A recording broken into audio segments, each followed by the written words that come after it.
కూటమి నేతల చర్యలకు రాబోయే కాలంలో ప్రతిచర్య తప్పదని Pulivendula YCP BC cell convener Chandramouli పేర్కొన్నారు. వైఎస్ఆర్ కడప జిల్లా పులివెందుల పట్టణంలోని వైసీపీ కార్యాలయంలో ఆయన మీడియాతో మాట్లాడారు. బలహీన వర్గాలకు చెందిన జోగి రమేష్, అంబటి రాంబాబు ఇంటిపైన జరిగిన దాడులు ఏపీలో సాగుతున్న అరాచక పాలనకు పరాకాష్ఠని ఆయన పేర్కొన్నారు. రెచ్చగొట్టే వ్యాఖ్యలు, ద్వేషపూరిత రాజకీయాలే హింసాత్మక చర్యలకు కారణమవుతున్నాయని ఆయన అన్నారు.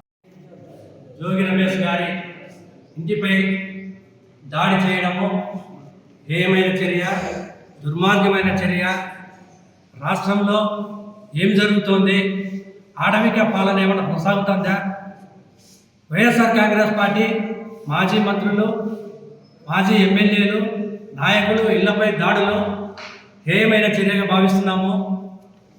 నిన్న సాయంత్రం జరిగిన సంఘటన, ఒక బీసీ నాయకుడి ఇంటిపై కుటుంబ సభ్యులు ఇంట్లో ఉండగానే టీడీపీ నాయకులు, కార్యకర్తలు దారుణంగా ఇంటిపై పెట్రోల్ బాంబులు, దాడులు, రాడ్లు, కర్రలతో ఆటవికంగా వందల సంఖ్యలో ఇంటిపై దాడి చేసి ఇంటిని దహనకాండ చేయడం జరిగింది.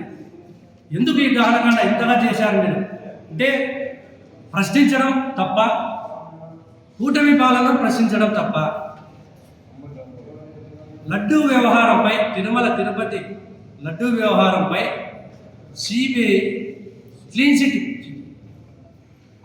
తిరుపతి లడ్డూపై ఎటువంటి జంతు కొవ్వు లేదు అని తీర్పు చెప్పడం జరిగింది. ఛార్జ్షీట్ వేయడం కానీ జరిగింది. అయితే గత సంవత్సరం నుంచి కూటమి ప్రభుత్వం ఏర్పడినప్పటి నుంచి చంద్రబాబు నాయుడు గారు సాక్షాత్తు ముఖ్యమంత్రిగా ఆయన పరిపాలనలో ఆయన ముఖ్యమంత్రిగా ఉన్న సమయంలోనే తిరుమల లడ్డూపై అసత్య ఆరోపణలు చేయడం జరిగింది. ఏం చేశారు? తిరుమల లడ్డూపై కల్తీ జరిగింది అని అసత్య ఆరోపణలు చేయడం జరిగింది. ఆ రోజు నుంచి తర్వాత ఆ నెపం వైఎస్ఆర్ కాంగ్రెస్ పార్టీ ప్రభుత్వంలోనే జరిగింది. ఆ లడ్డూలో జంతువు కొవ్వు కలిసింది అని వైఎస్ఆర్ కాంగ్రెస్ పార్టీ మీద నెపం వేయడం జరిగింది. ఆ రోజు దర్యాప్తు కోరుకున్నారు. ప్రతిపక్షాలుగా వైఎస్ఆర్ కాంగ్రెస్ పార్టీ డిమాండ్ చేసింది. సిబిఐ రావాలా, సిబిఐ దీన్ని ఛేదించాలని సిబిఐని కోరడం జరిగింది. సిబిఐ విచారణ సాగింది. దాదాపు సంవత్సర కాలం జరిగింది. సిబిఐ ఛార్జ్షీట్ వేయడం జరిగింది ఇటీవల. ఏమని? శ్రీవారి ప్రసాదంలో ఎటువంటి జంతు కొవ్వు లేదు అని సిబిఐలు స్పష్టంగా చేయడం జరిగింది. అయితే ఈ తరుణంలో తెలుగుదేశం కూటమి ప్రభుత్వము వారు చేసిన ఆరోపణలు పూర్తిగా విఫలమైపోయాయి. పూర్తిగా విఫలమైన తర్వాత ఇప్పుడు ప్రజలకు ఏమని సమాధానం చెప్పాలనే ముఖ్యమైన ఉద్దేశంతో డైవర్షన్ పాలిటిక్స్ ఏంటంటే, వాళ్ళు ఈ లడ్డు వ్యవహారం తప్పించుకోవడం కోసము టీడీపీ నాయకులను కానీ, కార్యకర్తలు కానీ రెచ్చగొట్టి వైఎస్ఆర్ కాంగ్రెస్ పార్టీ మాజీ మంత్రులను కానీ, ఎమ్మెల్యేల కానీ మీద పాశవికంగా దాడులు చేయాలని నిర్ణయించుకున్నారు. వీటికి ఏమీ లడ్డూ ప్రసాదంపై ఛార్జ్షీట్ దాఖలు చేసిన విషయంపై ఎటువంటి ఏమి విషయమో మాట్లాడలేదు.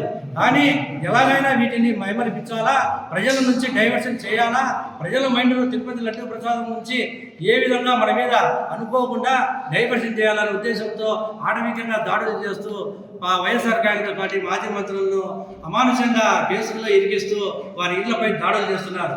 ఇది పూర్తిగా ప్రజలు చూస్తున్నారు. ఇది చాలా పాశవికము, ఆటవికము, దుర్మార్గము. ఇటు ప్రజలందరూ గమనిస్తున్నది ఏంటంటే, తిరుపతి లడ్డూ వ్యవహారము పూర్తిగా కొలిక్కి వచ్చిన సందర్భంగా ప్రజలందరూ ఇది పూర్తిగా అసత్యము, కూటమి ప్రభుత్వము అనవసరమైన ఆరోపణలు చేసింది, ఇచ్చిన హామీలను అమలు చేయకుండా కాలయాపన చేస్తూ లడ్డూ వ్యవహారం ఆ రోజు తెర మీద తేవడం జరిగింది.